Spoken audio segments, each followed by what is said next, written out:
জিলকদ মাস চলিতেছে। এটি একটি মাস, এটা হলো বিশ্রামের মাস।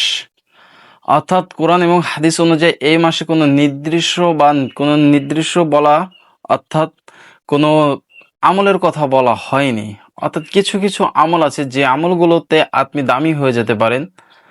অর্থাৎ 4টি জিকির আছে, এই 4টি জিকির এই জিলকদ মাসের জন্য আপনি যদি এই 4টি জিকির নিয়মিতর সাথে আদায় করতে পারেন, আপনি অনেক দামি হয়ে যাবেন আল্লাহ তাআলার কাছে এবং প্রিয় বান্দা হিসেবে আল্লাহ তাআলার কাছে গ্রহণযোগ্য হিসেবে হয়ে যাবেন। অর্থাৎ এই জিলকদ মাসে কিছু কিছু ফজিলত আছে, যে ফজিলতগুলো অর্থাৎ নফল ইবাদতগুলো আছে যেগুলো সাধারণতভাবে আপনি নিয়মিতর সাথে আদায় করতে পারেন। অর্থাৎ এই জিলকদ মাস, তার পরের মাসে হলো জিলহজ, অর্থাৎ হজের মৌসুম। অর্থাৎ এই মাসটি অনেক একটি দামি মাসই। তবে এই মাসটিতে কিছু জিকির এবং কিছু দোয়া এবং কিছু আমল আছে যেগুলো দেখা যাচ্ছে আপনার সাধারণ আমলগুলো খুবই ছোট এবং অল্প সময়ের জন্য, তবে আমলগুলো অনেক দামি এবং অনেক আল্লাহ তাআলার কাছে অনেক প্রিয়। তাই চলুন আজকে আমরা জেনে নেই যে কি কি আমল আছে সাধারণতভাবে আমরা করে থাকতে পারি। যেমন তো একটি আছে, যেমন আইএমএ বীজ, অর্থাৎ আল্লাহ রসুল সাল্লাল্লাহু আলাইহি ওয়াসাল্লাম 13, 14, 15 তারিখে রোজা রাখতেন। অর্থাৎ আরবি মাসের 13, 14, 15 তারিখে আইএমএ বীজে রোজা রাখতেন। অর্থাৎ প্রত্যেকটা ইবাদতই আল্লাহ তাআলা তার বান্দার জন্য, শুধুমাত্র রোজা এমন একটি ইবাদত, এই ইবাদতটা আল্লাহ তাআলার জন্য এবং আল্লাহ তাআলা নিজ স্বয়ং হাতেই পুরস্কার দিবেন। অর্থাৎ আইএমএ বীজ এই রোজাগুলো রাখা, এই রোজার ফজিলত কি, এই রমজান মানে অর্থাৎ রোজার এতটাই ফজিলত যেটা আল্লাহ তাআলার কাছে গ্রহণযোগ্য, আমলগুলো গ্রহণযোগ্য, আল্লাহ তাআলার কাছে আপনার আমলগুলো পৌঁছে যায়। অর্থাৎ আল্লাহ তাআলা নিজ হাতে পুরস্কৃত করবে আপনাকে রোজার ফজিলতগুলো। আবার দেখা যাচ্ছে সোম এবং বৃহস্পতিবারে আপনি রোজা রাখতে পারেন। এটা আল্লাহ রসুল সাল্লাল্লাহু আলাইহি ওয়াসাল্লাম এভাবে রোজা রেখেছেন। এটা একটি সুন্নাহ, সোম এবং বৃহস্পতিবারে রাখা। কেননা এই সোম এবং বৃহস্পতিবারের রোজা আল্লাহ রসুল সাল্লাল্লাহু আলাইহি ওয়াসাল্লাম রাখতেন। আবার বলা যাচ্ছে যে সোম এবং বৃহস্পতিবারে বান্দাদের আমল আল্লাহ তাআলার কাছে নিকটে পেশ করা হয়, এই জন্য সোম এবং বৃহস্পতিবারের রোজা রাখায়। এবং সোমবারের রোজাও রাখেন। আল্লাহ রসুল সাল্লাল্লাহু আলাইহি ওয়াসাল্লাম এই দিনে জন্মগ্রহণ করেছেন এবং এই দিনে তারপর কোরআন নাজিল হয়েছেন, এইটাও একটা ঘটনা আছে। এই জন্য আল্লাহ রসুল সাল্লাল্লাহু আলাইহি ওয়াসাল্লাম এই দিনে রোজা রাখতেন। অর্থাৎ সোম বৃহস্পতিবারের রোজা রাখা একটা সুন্নাত, আল্লাহ রসুল সাল্লাল্লাহু আলাইহি ওয়াসাল্লাম রেখেছেন। আবার আইএমএ 20, 13, 14, 15 এদিনও আপনি রোজা রাখতে পারতেছেন। আর যে সাধারণগুলো যে আমলগুলো আছে, সে আমলগুলো অনেক দামি। অর্থাৎ আল্লাহ তাআলার কাছে আপনার আমলগুলো পৌঁছানোর জন্য আছে যেগুলো আমল, সেগুলো আপনার অল্প সীমিতর জন্য হাঁটা চলা অবস্থায়, অজু থাকা অবস্থায় এবং অজু না থাকা অবস্থায় আপনি সেই আমলগুলো করতে পারতেছেন ইনশাআল্লাহ। প্রিয় দিনই ভাই ও বোনেরা, আমলগুলো লক্ষ্য করে শুনুন। হতে পারে একটি আমলে আপনার নাজাতের জন্য যথেষ্ট।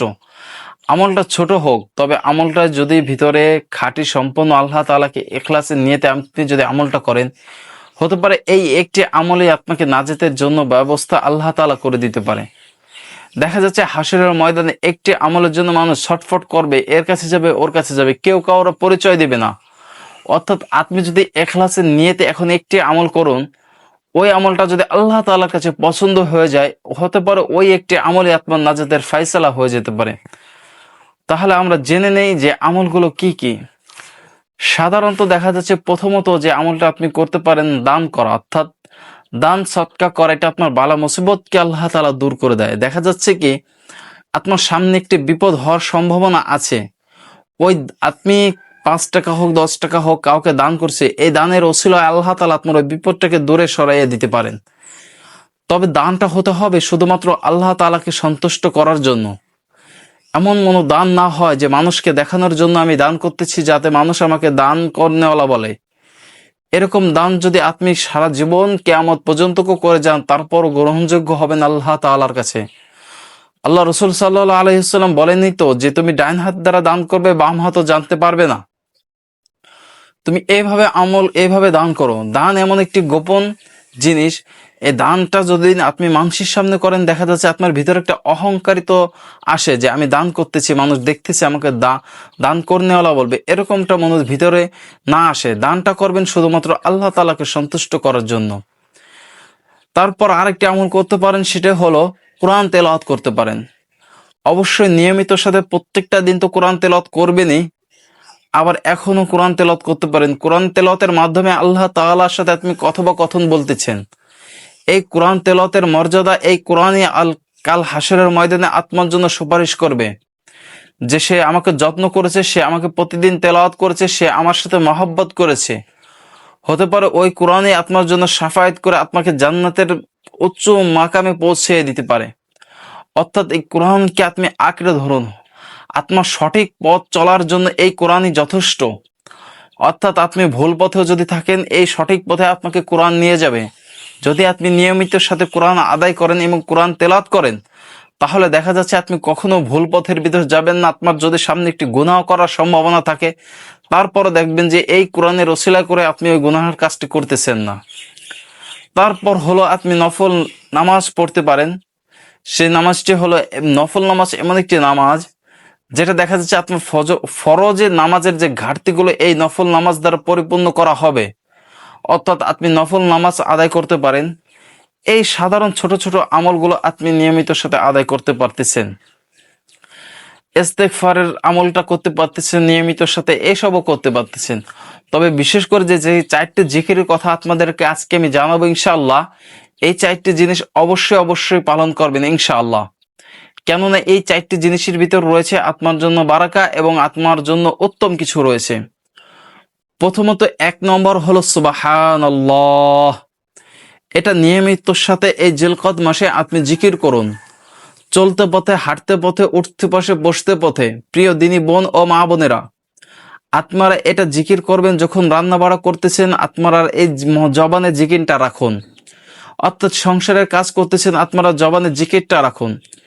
অর্থাৎ এই সুবহানাল্লাহ এমন একটি জিকির আল্লাহ তাআলার পবিত্রতা অর্জনকারী। অর্থাৎ আল্লাহ রাসূল সাল্লাল্লাহু আলাইহি ওয়াসাল্লাম বলেন, যদি কোনো ব্যক্তি একবার সুবহানাল্লাহ বলেন, তার ভিতর আল্লাহ জান্নাতে তার জন্য আল্লাহ তাআলা একটি গাছকে নির্মাণ করা হয়। ওই গাছটি এত বড় হয় যে তার ছায়া একটি আরবের ঘোড়া, তেজস্ব ঘোড়া 500 বছর দৌড়িয়ে ওই গাছের ছায়া অতিক্রম করতে পারবে না। সুবহানাল্লাহ। তাহলে এবার চিন্তা করুন যে সুবহানাল্লাহর কত বড় ফজিলত। আপনি যখন সুবহানাল্লাহ সুবহানাল্লাহ জিকিরটা করতেছেন, আল্লাহ তাআলার পবিত্রতা অর্জন করতেছেন, আল্লাহ তাআলা তো আত্মার প্রতি খুশি এবং রাজি হয়ে গেলেন। অর্থাৎ সুবহানাল্লাহর জিকির আপনি নিয়মিত সাথে আদায় করুন এই জিলকদ মাসে। 2 নম্বর হলো আলহামদুলিল্লাহ। অর্থাৎ আল্লাহ তাআলার শুকরিয়া আদায় করুন। আপনি যখন আল্লাহ তাআলার শুকরিয়া আদায় করবেন, আল্লাহ তাআলা আপনার নিয়ামতকে আরো বাড়িয়ে দেবে। আপনি দেখা যাচ্ছে আপনি 10 টাকার মালিক আছে, এই 10 টাকা পাওয়ার পর যখন আপনি শুকরিয়া আদায় করতেছেন, আল্লাহ তাআলা আপনাকে আরো দেখা যাচ্ছে টাকার মালিক বানিয়ে দেবে। এরম একটু ঘটনা আছে যে হযরতে মুসা নবী আলাইহিস সালাম তিনি পাহাড়ে যাচ্ছেন কথা বলার জন্য আল্লাহ তাআলার সাথে। তখন একজন লোকের সাথে দেখা, তিনি বললেন, হে আল্লাহ নবী, আপনি তো আল্লাহ তাআলার সাথে কথা বলেন, আমি তো বড় অভাবী লোক, আমার জন্য একটু দোয়া করবেন, আমি যেন বড় লোক হতে পারি। এবং আল্লাহ তাআলার কাছে জিজ্ঞাসা করে আসবেন কিভাবে আমি বড় লোক হতে পারি। আবার কিছু দূর যাওয়ার পর আরেকটি লোক ধনাঢ্য ব্যক্তির সাথে দেখা হলো, তখন বললেন, হে আল্লাহ নবী, আপনি তো আল্লাহ তাআলার সাথে কথা বলেন, আপনি একটু আল্লাহ তাআলাকে বলবেন যেন আমার ধন সম্পত্তি কমিয়ে দেয়। অর্থাৎ আল্লাহ তাআলার সাথে নবী কথা বলে আসার পর ওই ধনাঢ্য ব্যক্তিকে বললেন, তুমি আল্লাহ তাআলার শুকরিয়াকে বন্ধ করে দাও, আর গরিব ব্যক্তিকে বলো তুমি আল্লাহ তাআলার শুকরিয়া বাড়িয়ে দাও। অর্থাৎ এরকম কিছুদিন যাওয়ার পর আবার যখন মুসা নবী ওই পাহাড়ে কথা বলার জন্য যাচ্ছেন আল্লাহ তাআলার সাথে, তখন ওই গরিব ব্যক্তির সাথে দেখা, তিনি অনেক ধনাঢ্য ব্যক্তি হয়ে গেলেন। তখন মুসা নবী জিজ্ঞাসা করলেন, এটা কিভাবে? তখন বললেন যে আমি আল্লাহ তাআলার শুকরিয়া বেশির থেকে বেশি আদায় করছি, যার কারণে আল্লাহ তাআলা আজকে আমাকে অনেক ধনাঢ্য ব্যক্তি বানিয়ে দিয়েছে। আবার দেখা যাচ্ছে ওই ধনাঢ্য ব্যক্তিকে জিজ্ঞাসা করলো, আজকে তুমি এরকম ফকির হয়ে গেলে কেন? কারণ আমি আল্লাহ তাআলার শুকরিয়া বন্ধ করে দিয়েছি, যার কারণে আল্লাহ তাআলা আমার থেকে সমস্ত সম্পত্তি ছিনিয়ে নিয়েছে। অর্থাৎ আলহামদুলিল্লাহ এমন একটি জিকির যেটার মাধ্যমে আল্লাহ তাআলা আত্মাকে ধনাঢ্য ব্যক্তি বানিয়ে দিতে চায়। আবার এই শুকরিয়া আদায় করানোর কারণে আল্লাহ তাআলা আত্মার কাছ থেকে সমস্ত কিছু ছিনিয়ে নিয়ে যাচ্ছে। অর্থাৎ সর্ব অবস্থায় আল্লাহ তাআলা শুকরিয়া আদায় করতে হবে, যে অবস্থায় থাকেন না কেন।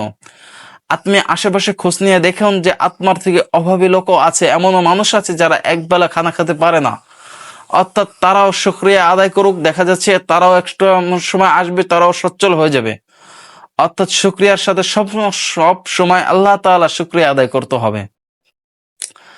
3 নম্বর হলো কালিমাটা বেশি থেকে বেশি জিকির করা এবং জবানে রাখা, লা ইলাহা ইল্লাল্লাহু মুহাম্মাদুর রাসূলুল্লাহ।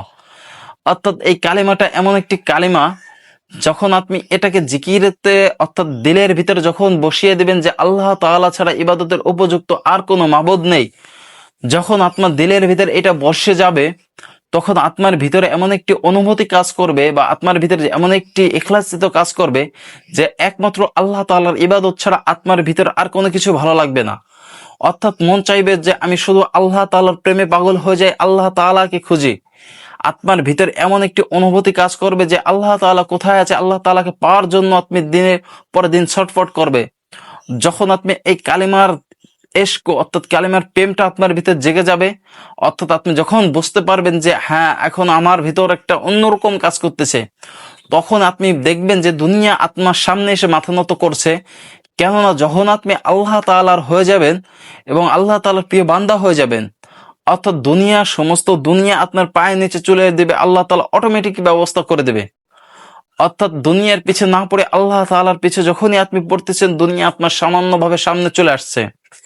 আর কালিমাত্তার জিকির করার সাথে সাথে দেখা যাচ্ছে আসমান স্থির থরথর করে কাঁপে, যখন দেখে যে আল্লাহ তাআলা জিজ্ঞাসা করে এবং যে তোমরা কেন কাঁপতেছ, তখন বলা হয় যে একটি ব্যক্তি আত্মার নামে জিকির এবং আত্মার কালিমাত্তার শুকরিয়া আদায় করতেছে।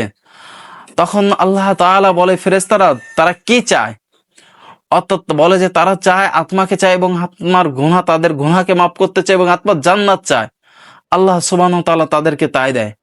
অর্থাৎ কালিমা এমন একটি দামি কালিমা, যার মাধ্যমে আপনি জিকির করার মাধ্যমে আপনি এমন ভাবে জিকির করতেছেন, জিকির করার অবস্থায় অবস্থায় যদি আপনার মৃত্যুবরণ হয়ে যায়, আপনি তো জান্নাতে সুসংবাদ পেয়ে যাবেন। আল্লাহ রাসূল সাল্লাল্লাহু আলাইহি ওয়াসাল্লাম বলেন, মৃত্যুর সময় যদি কারো জবানে কালিমা নসিব হয়ে যায়, সেই ব্যক্তি তো জান্নাতি। অর্থাৎ কালিমাটাকে সব সময় সর্বহালাতেই জবানের ভিতরে রাখবেন। আপনি সময়কে নির্ধারণ করে নেবেন যে সকাল থেকে এত ঘন্টা পর্যন্ত আমি সুবহানাল্লাহ জিকির করব, তারপর দুপুরের পর আলহামদুলিল্লাহ জিকির করব, বিকেলে দেখা যাচ্ছে কি কালিমা জিকির করব, এবং লাস্টে রাতে আপনি দেখা যায় আল্লাহু আকবার, অর্থাৎ আল্লাহ তাআলার বড়ত্বর জিকির করবেন, যেটা হলো আল্লাহ তাআলার বড়ত্ব জিকির, আল্লাহু আকবার, আল্লাহু আকবার, আল্লাহু আকবার। অর্থাৎ আল্লাহ তাআলার জিকির আজগার করবেন, আল্লাহ তাআলার বড়ত্বর জিকির করবেন যে আল্লাহ তাআলা বড়, তিনি ছাড়া আর কেউ নাই।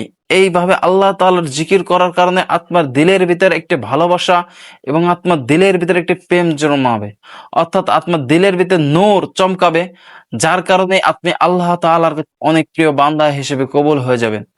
অর্থাৎ যে 4টি বিষয়, যে 4টি জিকিরের কথা বললাম, নিয়মিত সাথে এই 4টি জিকির এই জিলকদ মাসে আদায় করবেন ইনশাআল্লাহ। আর যে বাড়তিগুলো আমলগুলো আছে এগুলো চেষ্টা করবেন এই জিলকদ মাসে আদায় করার জন্য। যেমন নফল যেসব ইবাদতগুলো আছে, নামাজ, রোজা, তারপর দেখা যাচ্ছে কি আপনার দান সদকা, এগুলো নিয়মিত সাথে আদায় করবেন ইনশাআল্লাহ। এই জিলকদ মাসটি অনেক একটি দামি মাস এবং সামনের মাসটি হচ্ছে জিলহজ, অর্থাৎ হজের মৌসুম।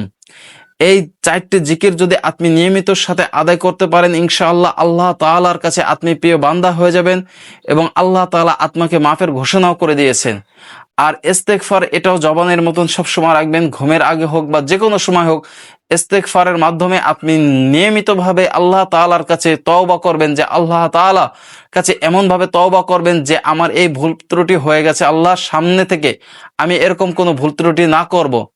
নিজেকে পরিবর্তন করুন, এই জিলকদ মাসে আল্লাহ তাআলার কাছে তওবা করুন এবং নিজেকে সংশোধন করুন, সামনে থেকে যাতে করে আপনি নতুন জীবন শুরু করতে পারেন এবং আল্লাহ তাআলার কাছে প্রিয় বান্দা হিসেবে গ্রহণযোগ্য হতে পারেন।